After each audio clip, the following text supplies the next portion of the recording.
কোনো মধু ভালো লাগবে না গো। তাই আমরা কি করেছি, কৃষ্ণ নামের মধু পান করব বলে এই মধুময় শ্রীধাম বৃন্দাবনে এসেছি, তাই না বাবা? নাকি অন্য উদ্দেশ্য আছে? ওকে ভর করে না, তুমি তোমার মতো করে শ্রবণ করো। কেননা এই জগতের বুকে কারো কর্মের ফল কিন্তু কেউ পাবে না বাবা।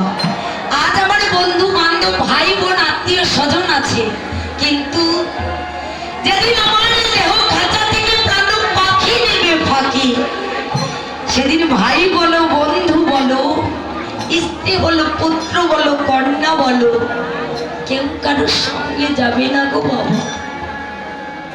আমি আমার কর্মের ফলে আমি তড়াইব।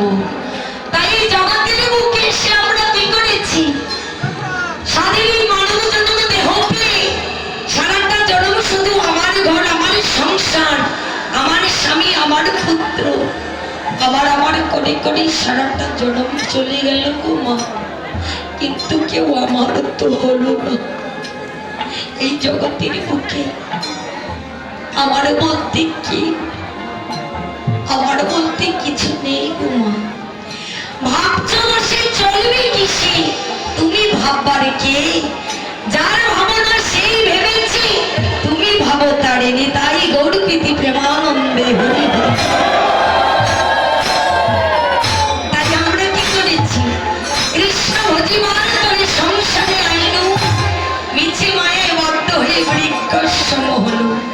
কৃষ্ণ ভজন সাধন করব বলেই এই স্বাধীন মানব জন্ম পেয়েছি গো মা। তাই মানব জন্ম দেহ পেয়ে কি লাভ হলো? তাই বলছি, ওরে সংসার কাজে ব্যস্ত মানো,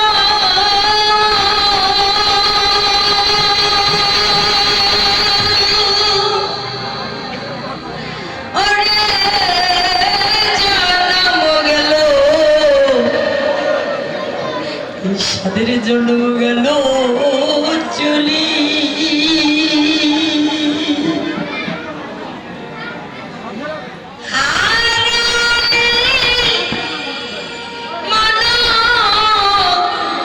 মানব জন্ম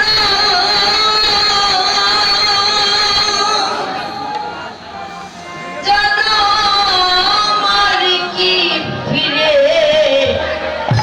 ফিরে পাবে রে?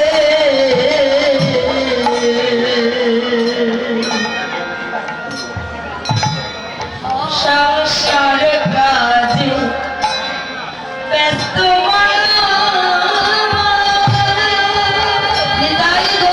প্রেমানন্দে হরি হরি। জন্ম গেল সাধী, জন্ম গেল চলি।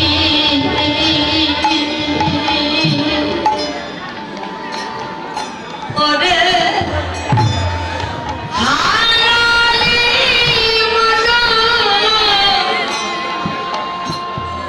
মানব জন্ম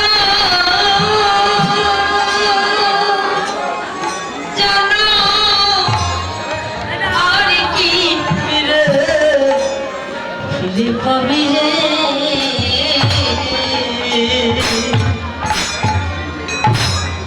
হরে কৃষ্ণ